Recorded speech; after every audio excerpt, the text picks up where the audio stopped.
సంక్షోభానికి అతడంటే భయం, సంక్షేమానికి అతడే అభయం. రేవంత్ రెడ్డిని తెలంగాణ రాష్ట్ర అధ్యక్షుడిగా జూన్ 26, 2021లో కాంగ్రెస్ పార్టీ నియమించింది. కాంగ్రెస్ పార్టీ సమిష్టి నిర్ణయాలతో, సమిష్టి పోరాటాలతో సమిష్టిగా అధికారాన్ని చేజిక్కించుకొని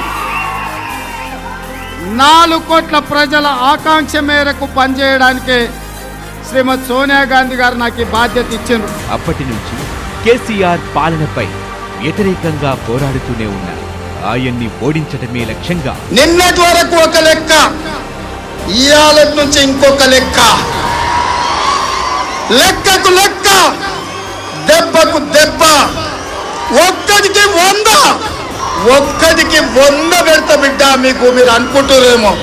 రేవంత్ రెడ్డి తాను అనుకున్న లక్ష్యాన్ని 2023 డిసెంబర్ 3న చేరుకున్నారు.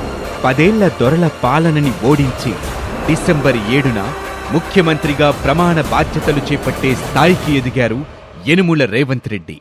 యనుమల రేవంత్ రెడ్డి అనే నేను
ప్రణాళికలు రచిస్తుందో.